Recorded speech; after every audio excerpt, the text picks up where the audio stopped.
Here we go, AP1. Welcome. What do we got? We got a weird background. We've got a special guest. We've got everything. It's snow day. Who knows what's going to happen? Okay.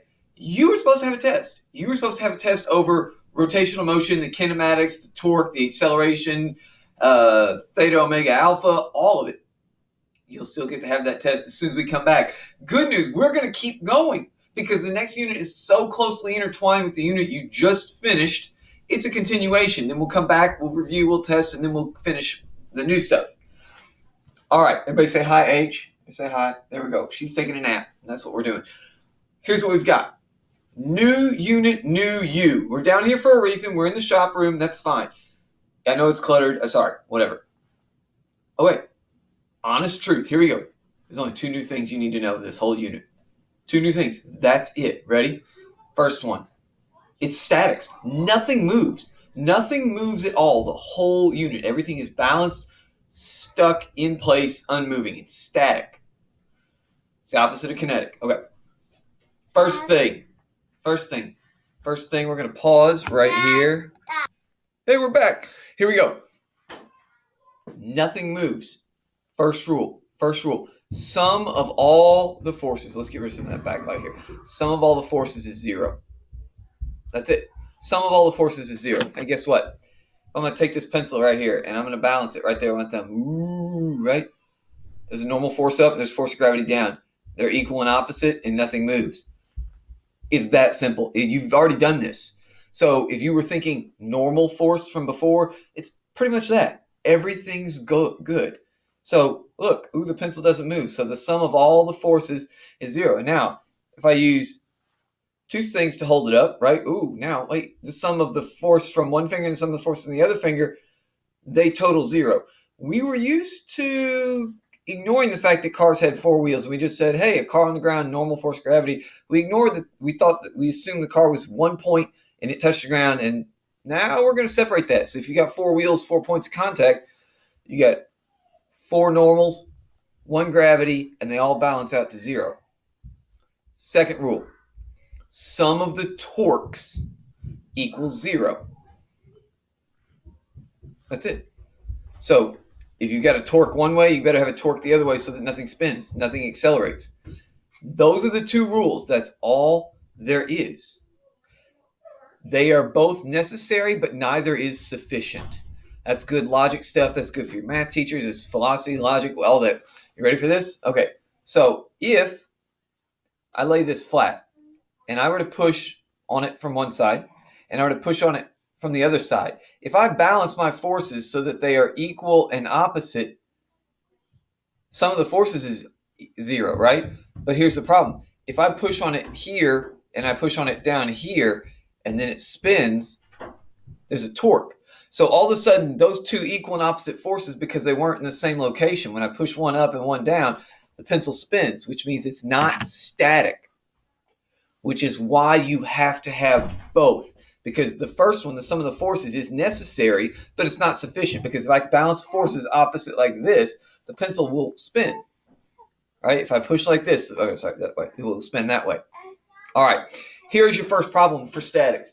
Statics, the entire unit, is problem solving.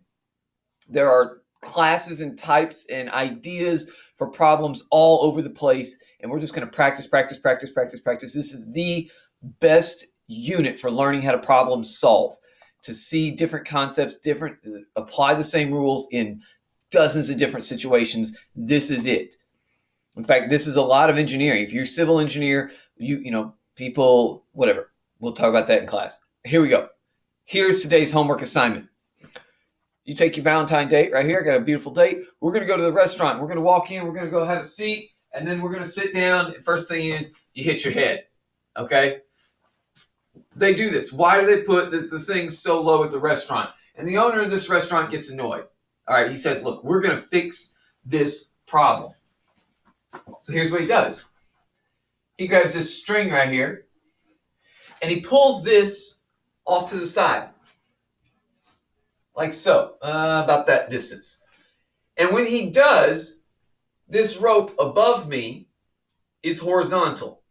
And the rope holding that from the ceiling is now at an angle. I used Sharpie and I tried to paint these things and mark on them, and it didn't happen. It's not good enough to be visible. All right, let's see if I can lock that off for a second. So right here, this is nice and horizontal. Rope 1, okay? Over here, rope 2 attaches from the middle, goes in an angle, comes up here. It's parallel with my hand right here. All right, that's it right there. I'm touching it. It's parallel with my hand. So it's leaning back. Rope 1 over there, rope 2. Tension 1, tension 2. You've got mass right here. Mass, let's call this 30 kilos today. There are your specific numbers. 30 kilos. You have gravity. You have tension 1. You have tension 2. Tension 2 is at an angle. So tension 2, you're going to have to break into X and Y. Tension 2 is pulling the lampshade this way, right? It's pulling the lampshade back this direction. Actually, what's happened is because you pulled it sideways, and so that I can sit over here in the booth and not hit my head, this went up, it went over, and I could sit under here and have my lovely dinner. This rope is going to be under a different amount of tension than if we just hung it straight vertically. And I need you to find that. This is today's problem solving. 30 kilos, line 1 is horizontal. Okay? Line 1 is horizontal. Line 2, I'm looking at that is 25 degrees. So if I start it vertical, it is 25 degrees this way. All right? Leaned back this way. So from where it's attached, if I drew an imaginary vertical line, it is 25 degrees back this way is the way that line attaches. 30 kilos, 25 degrees. I want you to solve for tension 1 and tension 2. You're going to take tension 2 and you're going to break it into Tx and Ty. You're going to use the sine of 25, the cosine of 25 to figure all that out. That's it. It's not hard. Guys, I'll type all this out. Have a great day on Canvas, all right? Oh, almost asleep. Real close. Have a good one.